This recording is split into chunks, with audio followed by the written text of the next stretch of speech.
തെക്ക് വില്ലേജ് ഓഫീസിൻ്റെ പുതിയ സ്മാർട്ട് ഓഫീസ് കെട്ടിടം തുറന്ന് പ്രവർത്തിക്കുക 31-ാം തീയതി രാവിലെ 10 മണിക്ക് വില്ലേജ് ഓഫീസ് അങ്കണത്തിൽ ശിലാഫലക അനാച്ഛാദനവും നാടകവും അടക്കമുള്ള ഔപചാരികമായ ചടങ്ങുകൾ നടക്കും.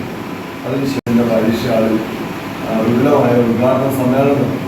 ആ ഉദ്ഘാടന സമ്മേളനത്തോടനുബന്ധിച്ച് ഇതിൻ്റെ ഭാഗമായി കോട്ടയം ജില്ലയിലെ ജില്ലാതല പട്ടയമേളയും നടക്കുകയാണ്. ആ പട്ടയമേളയിൽ വെച്ച് ഏഞ്ചൽ വാലി കൊണ്ടോവാലി പ്രദേശങ്ങളിലെ ഇനിയും കൊടുത്തു തീർക്കാനുള്ള പൂർത്തീകരിച്ച പട്ടയങ്ങൾ ഉൾപ്പെടെയുള്ള പട്ടയങ്ങൾ നിർമ്മിച്ചിട്ടുണ്ട്.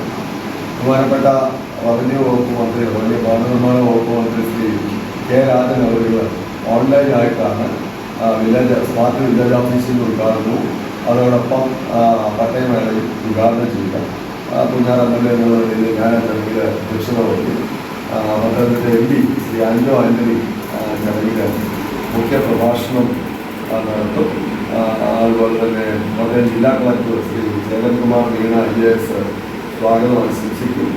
Additional district magistrate S Sreejith പ്രകാശിക്കും. തുടങ്ങി ത്രിതല പഞ്ചായത്ത് ജനപ്രതിനിധികൾ ഒക്കെ ചടങ്ങിൽ പങ്കെടുക്കും. ഇത് രാഷ്ട്രീയ കക്ഷി നേതാക്കന്മാർ പങ്കെടുക്കും. പൗരന്മാർ മേഖലകളിലെ ഒട്ടേറെ പട്ടയ വിഷയങ്ങൾ, അതോടൊപ്പം മറ്റ് കോർപ്പറേഷനുകൾ, മേഖലയുമായി ബന്ധപ്പെട്ട കോർപ്പറേഷനുകൾ, അതേപോലെ തന്നെ ശബരിമല തീർത്ഥാടനത്തിൻ്റെ കോർഡിനേഷൻ ഏകോപനം നടത്തേണ്ടത് റവന്യൂ വകുപ്പാണ്. അപ്പോൾ ആ റവന്യൂ വകുപ്പിൻ്റെ ഏറ്റവും ബേസ് ആയിട്ടുള്ള ഓഫീസ്, അടിസ്ഥാന ഓഫീസ് എന്ന് പറയുന്നത് വില്ലേജ് ഓഫീസാണ്. അതുകൊണ്ട് തന്നെ ശബരിമല തീർത്ഥാടനവുമായി ബന്ധപ്പെട്ട കാര്യങ്ങൾ ഇനി കൂടുതൽ മികച്ച ഒരു ഏകോപനവും കാര്യക്ഷമമായ നേതൃത്വവും ഉണ്ടാകുമെന്നുള്ളതും ഈ വില്ലേജ് ഓഫീസ് യാഥാർത്ഥ്യമാകുമ്പോൾ നമുക്ക് കൈവരുന്ന പ്രവർത്തനത്തിന് ഫണ്ട് അനുവദിപ്പിക്കുക എന്നുള്ളതാണ് നമുക്ക് ഏറ്റവും ബുദ്ധിമുട്ട് നേരിടുന്ന ഒരു കാര്യം. ഇവിടെ ഫണ്ട് അനുവദിപ്പിച്ച് കഴിഞ്ഞപ്പോൾ സ്ഥലം ലഭ്യമല്ല എന്നുള്ളൊരു സ്ഥിതി വന്നു.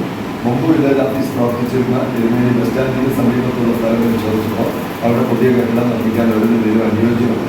പിന്നീട് പല റവന്യൂ സ്ഥലങ്ങളും നമ്മുടെ നിലവിൽ പ്രവർത്തിക്കുന്ന സബ് രജിസ്റ്റർ ഓഫീസിൻ്റെ സമീപമൊക്കെ അടക്കം, അതുപോലെ ബസ് സ്റ്റാൻഡിൻ്റെ കുറച്ചിപ്പുറത്ത് ഒരു താഴെയായിട്ടുള്ള റവന്യൂ ഭൂമിയുണ്ട്. ഇതെല്ലാം പരിശോധിച്ചുവെങ്കിലും അവിടെയൊന്നും ഒരു വില്ലേജ് ഓഫീസ് കെട്ടിടം നിർമ്മിക്കുന്നതിന് അനുയോജ്യമാണ്.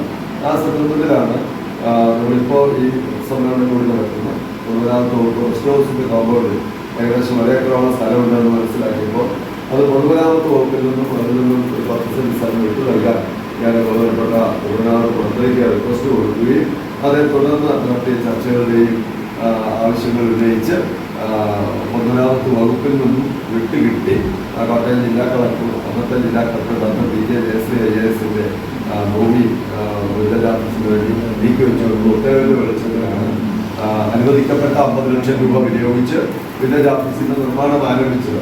സംസ്ഥാന നിർമ്മിതി കേന്ദ്രമാണ് ആ നിർമ്മാണ പ്രവർത്തനങ്ങൾ നടത്തി വന്നത്. പക്ഷേ ആ നിർമ്മാണ പ്രവർത്തനം പൂർത്തീകരണ ഘട്ടത്തിലെത്തിയപ്പോൾ ഒരു സ്വകാര്യ വ്യക്തി ഒരു നിലയിലും ഒരു നിർവഹിക്കുന്നില്ലാത്ത ഒരു പരാതിയുമായി ബഹുമാനപ്പെട്ട കേരള ഹൈക്കോടതിയെ സമീപിക്കുകയും ബഹുമാനപ്പെട്ട കേരള ഹൈക്കോടതി താൽക്കാലികമായി വില്ലേജ് ഓഫീസിന്റെ പ്രവർത്തനങ്ങൾ ആരംഭിക്കുന്നത് സ്റ്റേ ചെയ്യുകയും ചെയ്തൊരു സ്ഥിതി 1 വർഷം മുമ്പുണ്ടായി, 1 വർഷത്തിലധികമായി.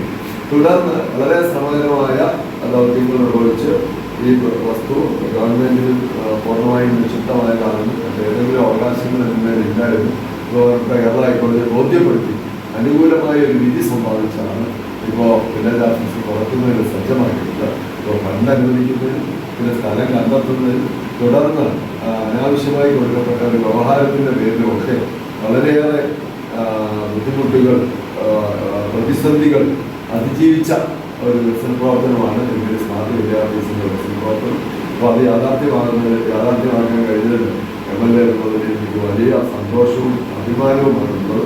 അതോടൊപ്പം ഈ വില്ലേജ് ഓഫീസ് യാഥാർത്ഥ്യമാകുമ്പോൾ നമുക്ക് വരുന്ന നേട്ടങ്ങൾ എന്ന് പറയുന്നത് ഏറ്റവും പ്രധാനപ്പെട്ട ഒരു കാര്യം എന്ന് പറയുന്നത് കോട്ടയം ജില്ലയിലെ തന്നെ ഭൂമിശാസ്ത്രപരമായി വലിപ്പം കൊണ്ടും ജനസംഖ്യ കൊണ്ടും 1ാമത്തെ ജില്ലയിലാണ്. ജില്ലയിൽ കിട്ടുന്നില്ല.